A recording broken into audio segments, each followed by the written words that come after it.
on this computer. Okay, so we are recording. And let's feel free to use the chat box. Thank you for joining us. I'm assuming we will have some other people as well who have been dying to ask an archaeologist about one thing or another. So, I think, Dawn, I think you had a question that came to you, what, via Instagram, something like that? Yes. Before we jump into questions, did you want to kind of introduce who you are and your background? Sure. Good idea. Good idea. So I'm in this picture that we can see on the right-hand side. Doug Clark. I have been working in the Middle East, in Jordan, since the early 1970s. There are others on this phone call or on this Zoom meeting who have been there longer than that. So there's a lot of history and experience here.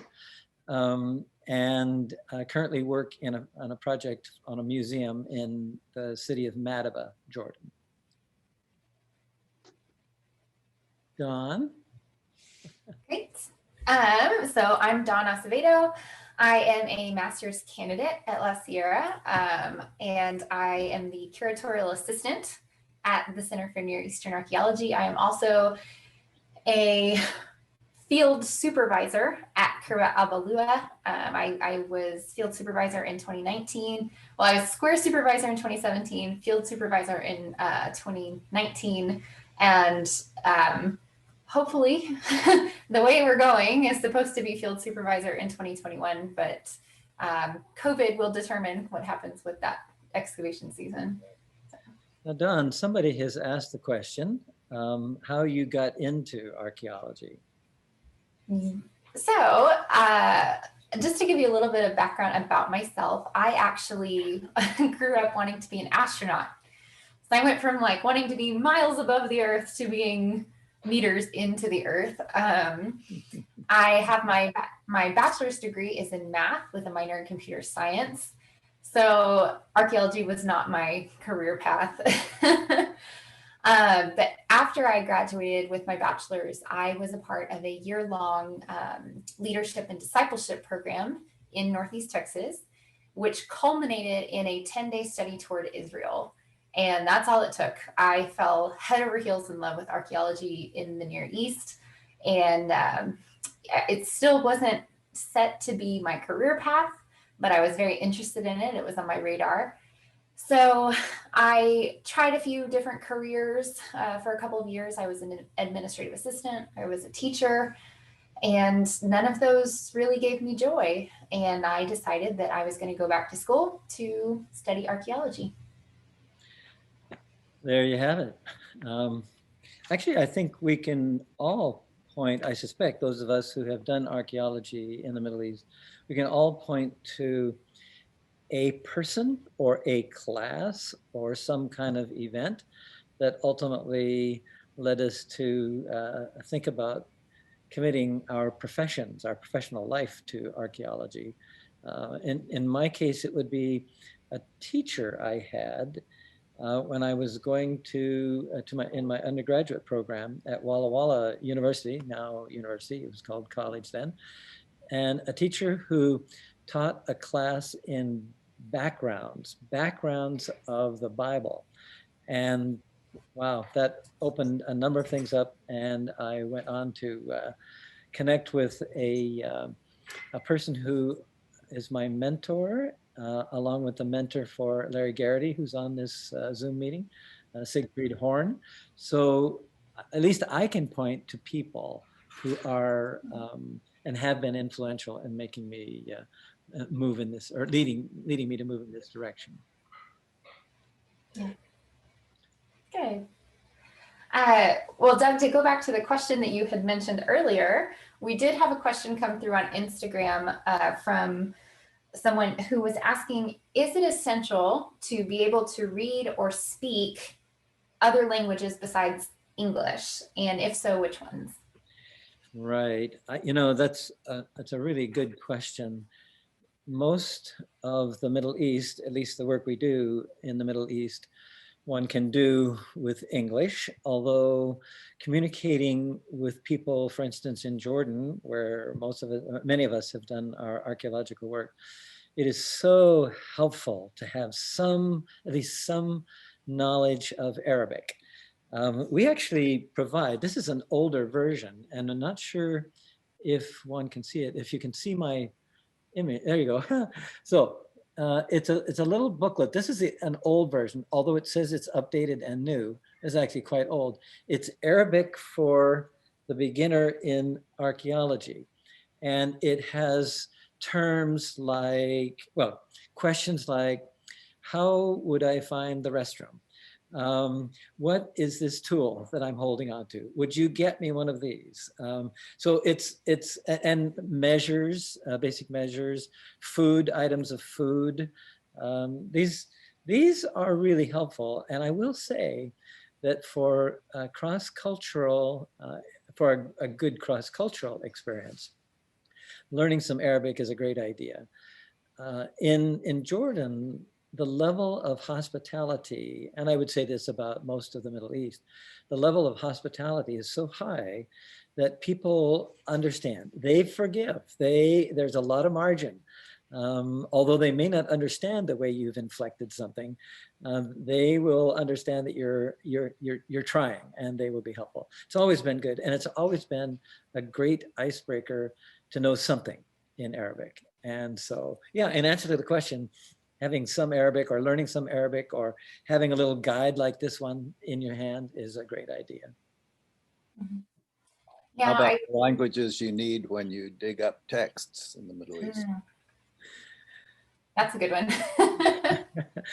So you're talking about texts in, let's say, Larry, we're talking about texts in what is now Iraq, okay, or ancient Assyria or Babylonia. What languages would you need to know if you found text there? It could be Sumerian, or it could be Assyrian, or it could be Babylonian, couldn't it? Right. So all of them in CNEA form, though, right? Impressed in Right. Soft clay tablets and so on. And if we're in Jordan, it's certainly the basic Semitic languages, whether it's Hebrew or Ammonite or Moabite. There are ways to distinguish between those groups.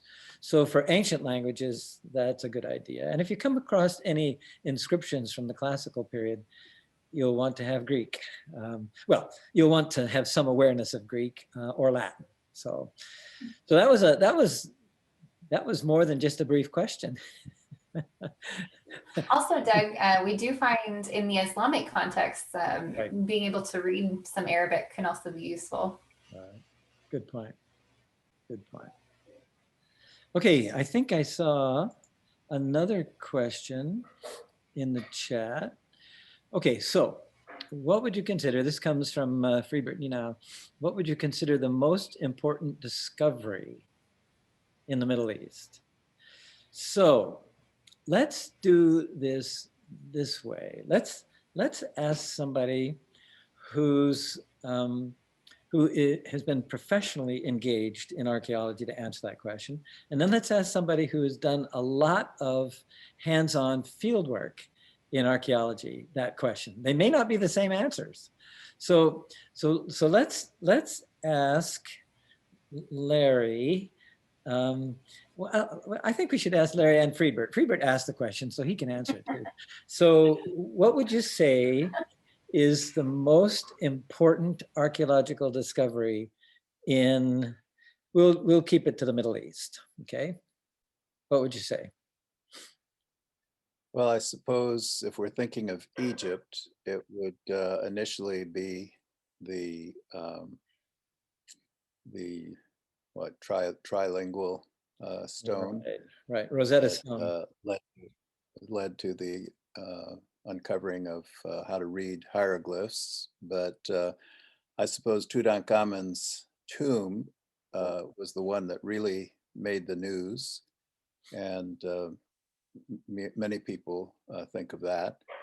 If you're in Iraq or Mesopotamia, I suppose that it's the tablets that brought us the flood story and the creation story and the Hammurabi Code, which of course was on a stela and so forth. So there are lots of inscriptions that are important. When it comes to Israel, what's the most important? I suppose the Dead Sea Scrolls, maybe from Qumran. And certainly many other things. That's a start anyway. Freebird, what would you suggest? Yeah, I guess I would agree with Larry. You could probably point to a great number of discoveries for various areas and discoveries that were breakthroughs for the science of archaeology and history and so on. When I asked that question, the most important discovery for me is the one who brought me to archaeology. And that was what Larry already mentioned, these ancient texts from Iraq. The Gilgamesh epos, Enuma Elish, the creation story, Gilgamesh story, part of the flood story, and realizing that the Bible did not come to us in a way as that the manuscript fell directly out of heaven into the printer's shop, but there is a historical and cultural context in which these texts emerges. And so reading, for me, recognizing that there are texts that are 1,000 years older than the Bible, dealing with topics that we considered as the original content of the biblical story, just recognizing that there is material in which the biblical record is embedded. I find that for me it was the most important discovery and brought me to archaeology. So I think we'll have to ask somebody like Carolyn what she thinks from the point of view of somebody who has excavated for many seasons. What would be the most important archaeological find? Well, in my vast experience, I know that walls are important to find, but there's a certain shrine, late Bronze Age shrine. But that's all very personal as opposed to what is really the most important thing to find. Caroline, it's the Forum House. Yeah, let's stay with the Forum House. No, I've sat on the four-room house and in the four-room house, but I got to excavate the shrine, a little bit of it. So you think the shrine is more important than the Forum House? Unfortunately, yes. I'm going to mute Carolyn now. So I have a question though, and I think this would be for people who haven't dug. How does an archaeologist decide where they want to dig and where on a site they're going to dig? yeah, that is really a big question. I think that, I'll take a shot at that. I'll take a shot at the second one, the second part. I think typically when one visits a site in the Middle East, a tell, one of these occupied, hills that have been built up over hundreds and thousands of years with occupation debris, that certain things typically appear in certain places, like a city wall. And city walls actually help frame the site. So that's why you have the shape that's like a hill, but then is flat on the top. So then one typically looks for a gate, because gates tell us a lot, actually a whole lot about people who lived there and how much they valued what they had. And a whole lot of stories connected with gates in the literature too. So I would think that on site, there are typically some places. However, I'd have to say that as long as we've tried to do that at Tel El Ameri, the Mataba Plains project, we think we found one gate, but it's on the eastern side of the hill where we've not spent a lot of time. So we keep looking. So some things you kind of know. If it's a city that you see has pottery from the 1st century BC, you may look for a village, some indicator on the top of the surface of the ground that indicates a city square or something like that. I mean, these are sort of standard city footprints that one could find. Somebody else will need to talk about finding sites. Maybe it's easier to find a site than to get a permit to dig there.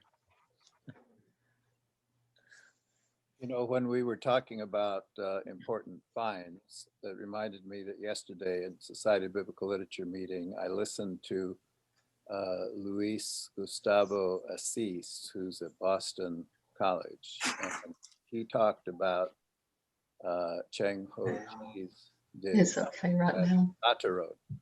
And he referred to a passage in Isaiah which mentions a whole series of Moabite cities, but doesn't mention Atarot. But it does have a site called Eglet Shelishiyah.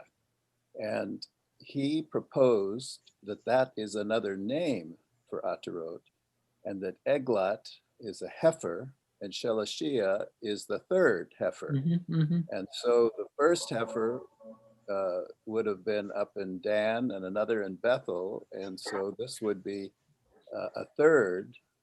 And it's the prophet Isaiah is referring to these sites and the temple or the high place that was found with the bull high place, at Atarot as by this shorthand or nickname. So I thought that was a really interesting suggestion, and I asked Chang Ho Ji about it, and he said that he didn't belong to SBL, so he hadn't listened to it, but I thought it was a fascinating suggestion. Yeah, interesting. I would add another dimension. Of course, you do, before you start excavating a site, you usually do a surface survey, and you come across either ancient ruins or pottery that is on the surface.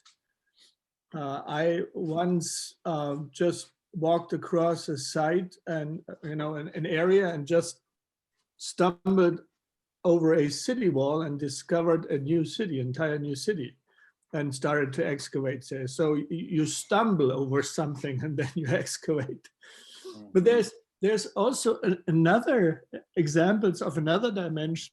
I want to mention Heinrich Schliemann, who discovered Troya, and he did not discover Troya by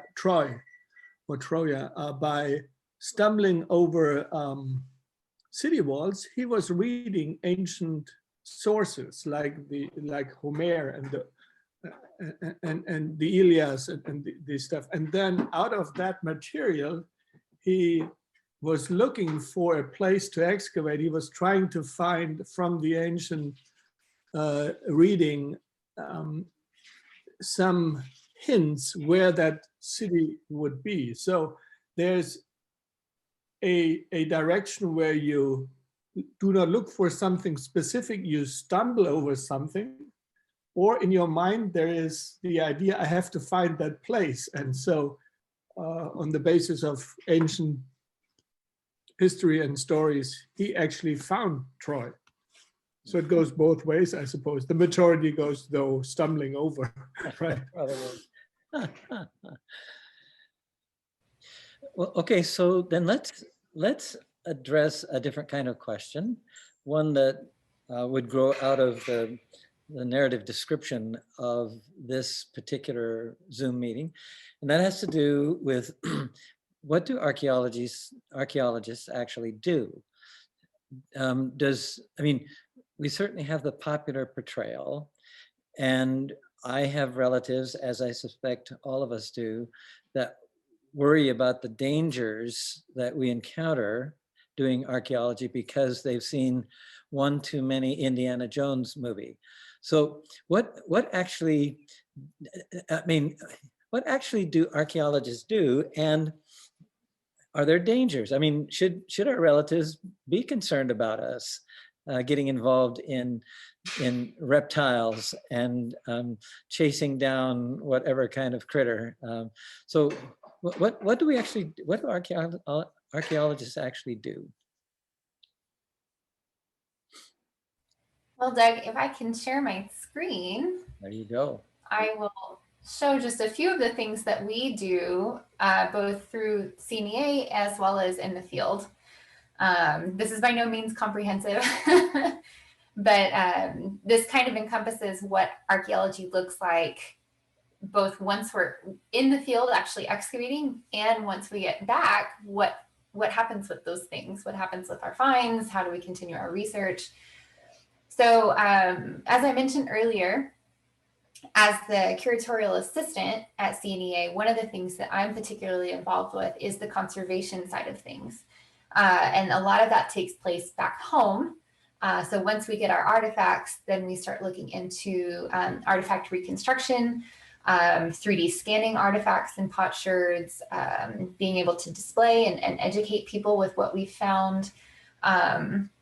But also in the field, one of the things we look at is archaeological site conservation. And we've actually worked with locals who have conservation skills to be able to conserve different parts of our sites, consolidate our walls, things like that. We also have different technological methods that we use as far as conservation for our photographing and, just trying to make all of the artifacts and objects available online and different things like that. So what is the average day? There you go. You're going to field work. That's good. So okay, so this is a nice, clean, sort of academic listing of projects, but what do you wake up to, and when do you wake up? What is there in field work that is not on this slide? How do we get to sites?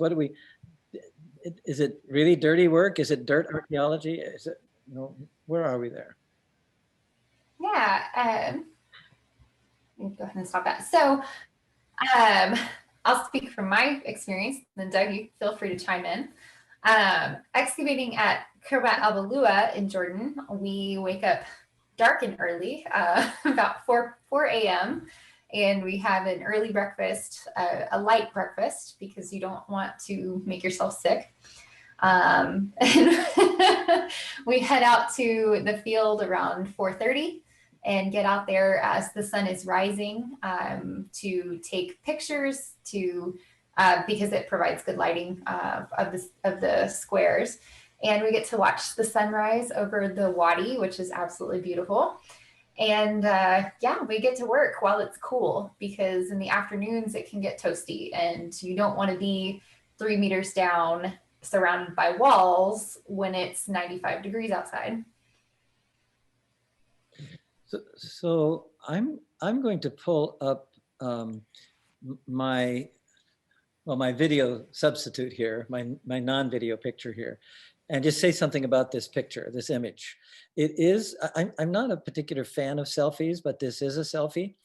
And I'm taking this picture of myself and a total station, a fairly sophisticated bit of survey equipment for finding and identifying benchmarks or locations 3-dimensionally so that we can record based off of those benchmarks.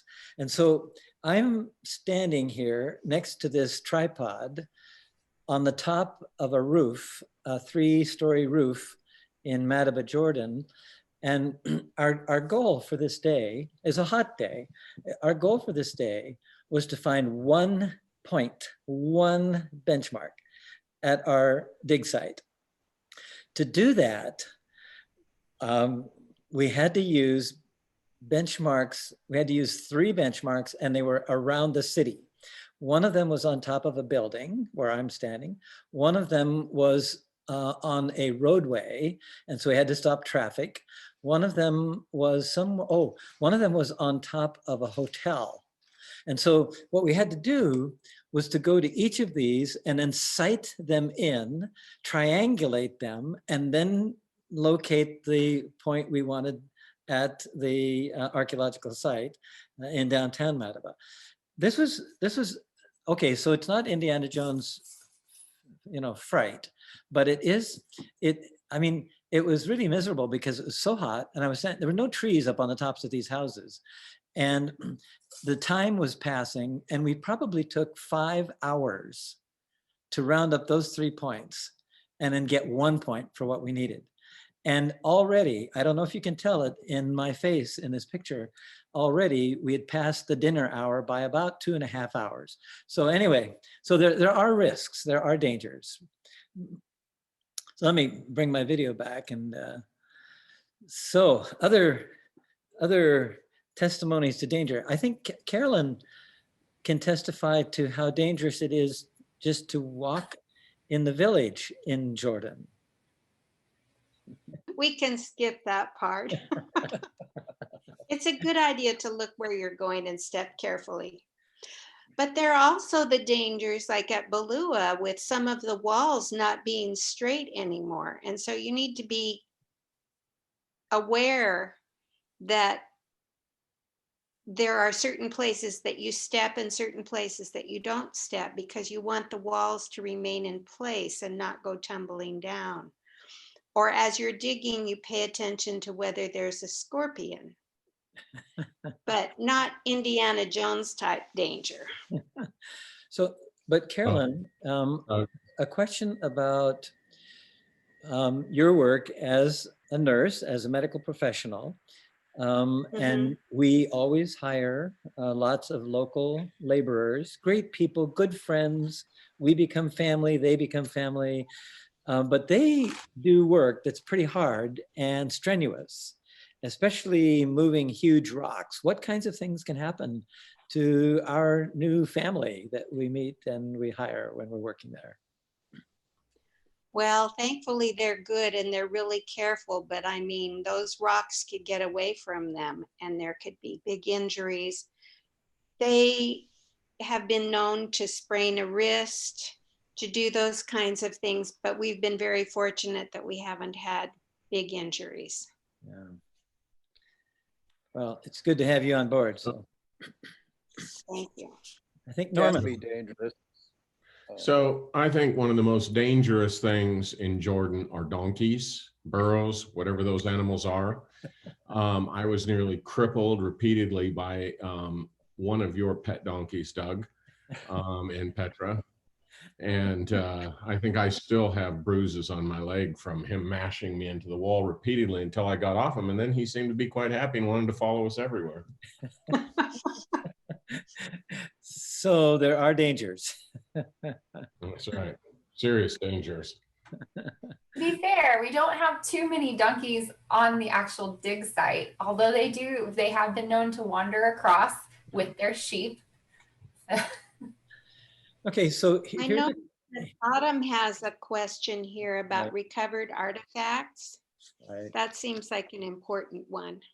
It really is. Thank you, Autumn, for the question about dealing with recovered artifacts that belong to other countries. Do they need to be returned to their homeland? You know, an answer to that question actually ranges over the last many decades, because initially a lot of countries were quite open to foreigners coming in, doing their research, because it taught them about their country. And they also were fairly generous about their artifacts. But over time, that changed. I'm not sure if Egypt was the first country to say that nothing, period, nothing goes outside of Egyptian borders. But a lot of countries are like that now. We've been fortunate in working in Jordan to have a fairly, I don't want to use the word loose because that suggests something under the table. The Jordanian government has been fairly generous with for research artifacts. And so what we end up doing is bringing anything home, virtually anything home that we've excavated. And then we have two lists. One of them is a list of artifacts that go back to Jordan within a year or two. They may be used in museums, they may be used in other kinds of settings. And then we have artifacts that are all broken and that they don't want back necessarily. However, we now, over the last 20 years, have said that whatever comes from Jordan belongs to the Jordanians. So if they decided to come, we hope they don't, but if they decide to come to the Center for Near Eastern Archaeology and say, I see this big lab full of things that came from Jordan, they belong to us, we want them back. Well, you know, we're committed to that. That's not going to happen, but we are committed. This is their cultural heritage. We are guests. We're privileged to be able to handle this material. And so it's, you know, the government's changed, but it's our commitment to do that. And then I think you also asked, you had two questions, Autumn. Before your first dig, what did you guys think it would be like? And how is it different? You know, how did it come out to be different? And I think Don talked a bit about what it was like. Maybe that included some expectations and mis-expectations. I will say I've been fortunate enough to have several experiences throughout my teenage and early 20s that taught me to manage expectations. And so I went into the first dig not entirely knowing what to expect. You know, they tried to prepare us, tell us what the schedule would be like, and you just kind of roll with the flow. I will say that my second year on the dig was much, much better. So if you have a bad experience your first year, give it another shot. Get back on the horse. Get back on the donkey. I think we're going to reserve a donkey in Petra for Norman's name. I think we're going to have a little thing you hang around its neck that says who it belongs to, and it's going to have your name on it, Norman. So I think we know what you're trying to say, Doug.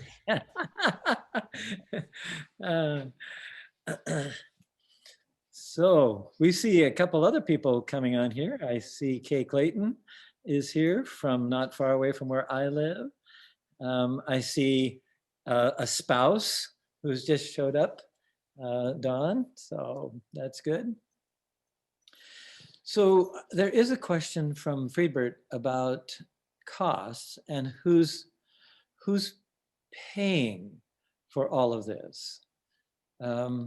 What kinds of sources do we go to for financing? Larry, you did this for many years at HESPAN. What kinds of sources did you turn to? Well, we wrote grant proposals to various organizations that support this kind of work.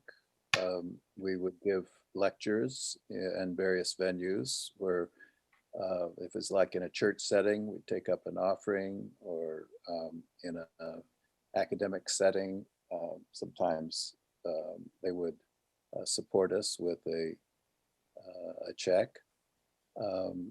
We would charge students fees to attend that if they were in school would include their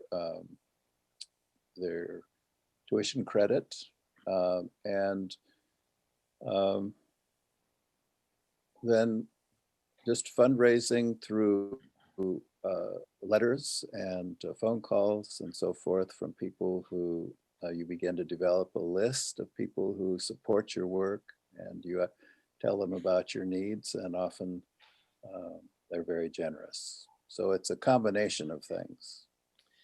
You know, a lot of projects have learned how to write grant proposals to national entities like the National Endowment for the Humanities, National Science Foundation, and so on. And I'm kind of riding some people's coattails on that particular approach. Just submitted a $250,000 grant proposal to National Endowment for the Humanities for a fairly broad-ranging project involving Hespan, in your early days, Larry, and the region, the sites around in the region. We benefited from the U.S. Ambassadors Fund in Jordan, other State Department allocations, USAID, and once one taps those resources, a number of things become possible. One can do what you just couldn't do without the added income. I do want publicly to thank all of you, because these are your tax dollars at work. Thank you.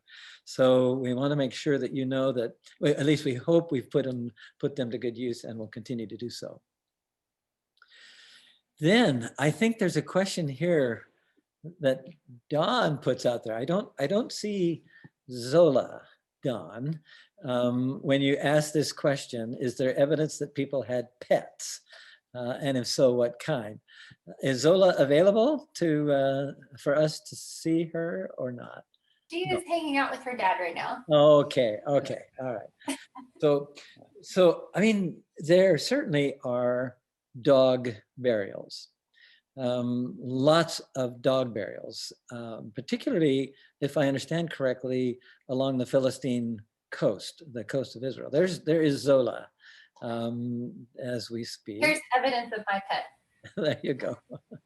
So there are lots of dog. There you go. There we go. Hi, Zola. So there are lots of evidences of burials of dogs. In Egypt, there are mummified, what? Cats, birds, what else? I'm not sure that they kept those as pets, but in any case, so there's certainly there's some evidence for that. There are donkey burials in the Middle East. And horse. Not enough. And horse. Not enough of the Not donkeys enough. buried. Well, I can see, Norman, that we're going to have to reconnect you with your favorite fauna in the Middle East. Get back on the donkey, Norman. There you go. There you Christine had a question that hasn't been answered. So what keeps you involved in this work? Okay. Thank you, Larry. Deb? Oh, I can speak to it. I'm going to wait for, let me ask Freebird to respond to that. It's a drug. It's a drug. I just recall my first time in 1987, and when I came home, I just wanted to go the next summer. I mean, there was no other thing. It is the experience where history, culture, the new friends that you make, and everything comes together. Discoveries. You never know what the day brings. You could excavate the Ark of the Covenant or the remains of a donkey. You don't know. Everything is in the box. So, and for me, just discovering the the world of the Bible for me personally was such an incredible experience that I had to come back. And then above all, just these people there that we meet, friendships that have developed over those many years. And I think especially of one person. When I started out in '87, I had a little boy working with me. He was like 12 years of age. And we kind of bonded over this first year. And so when we came back, he insisted that he would work in my square with me. And so he continued on. And so we developed this friendship. And then he eventually decided to study archaeology. And so he became an archaeologist. And after a couple of years, he became the inspector of one of my excavations. And now he's the director of the Carrick Museum. And so you see someone developing with you in this business is just a great experience. Yeah. Yeah, I'd have to say that one discovery, which is very much outside of the realm of the hard sciences that typically we apply to archaeology, walking through, Freebird, you mentioned the 4-room house. Dawn, I don't think, no, it was Carolyn who didn't really own up to the fact that that really is her favorite part of our excavations.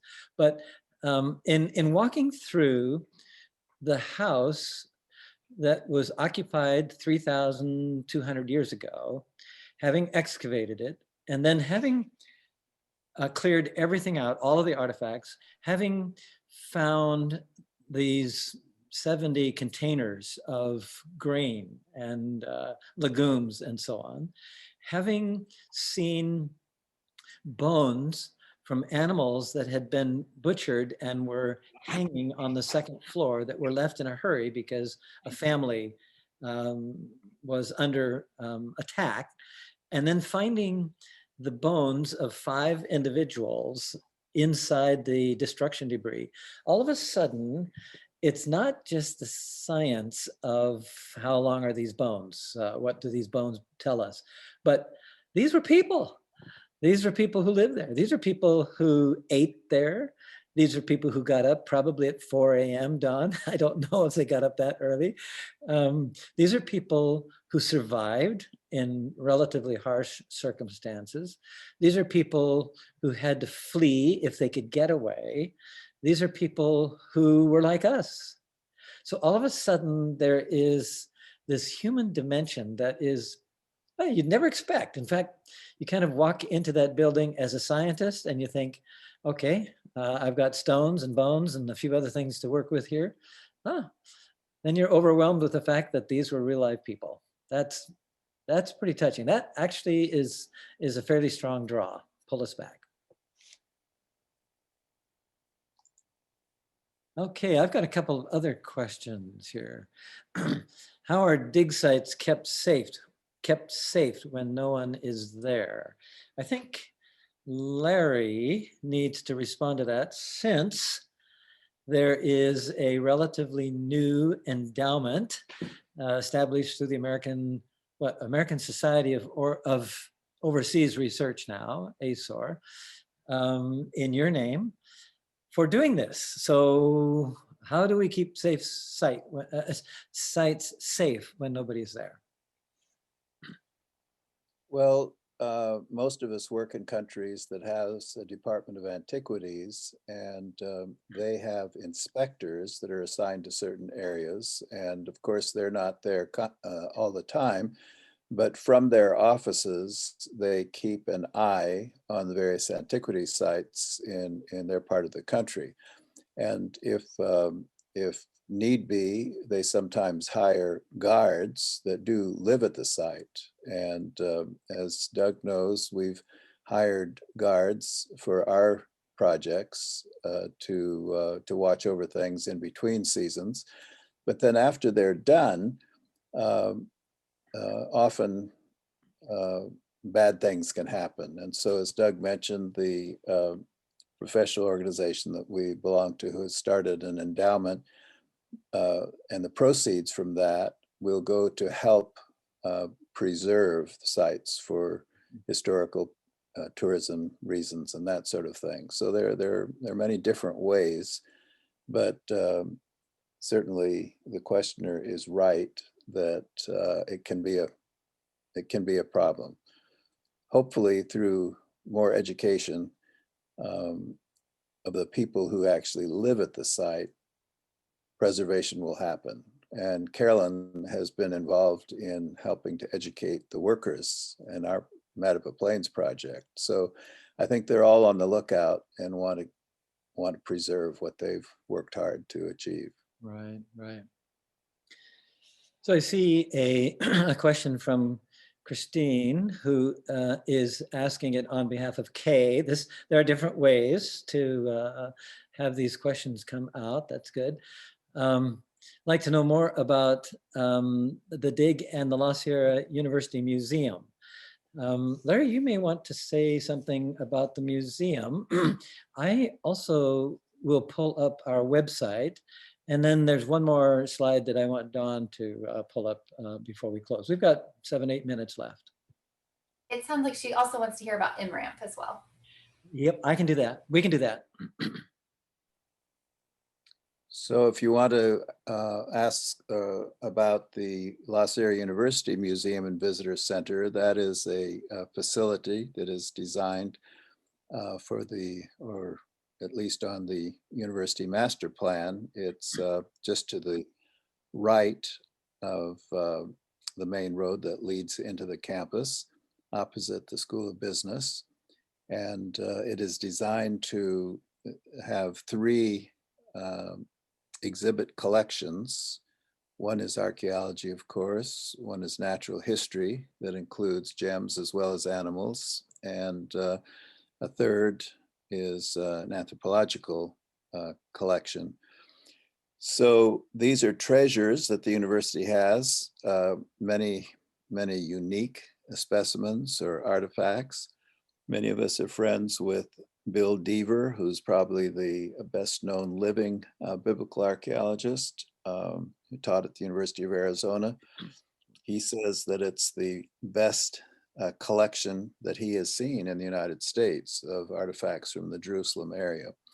So we're in the process of raising sums of money for this facility, which will be in the realm of $30 million. And we're getting close to half of that, which has already been given or spoken for. And once COVID is over, we'll make a big push to finish the rest. And with any luck, the centennial year of La Sierra will see the construction of that facility. So anybody on the call who would like to have the building or the museum or a portion of it named for them, please get in touch. Right. And it is all 3 of these collections. It's the Right. ethnography coming out of the Stahl Center. It is natural history and archaeology. Let me pull up the basic website for the Center for Near Eastern Archaeology.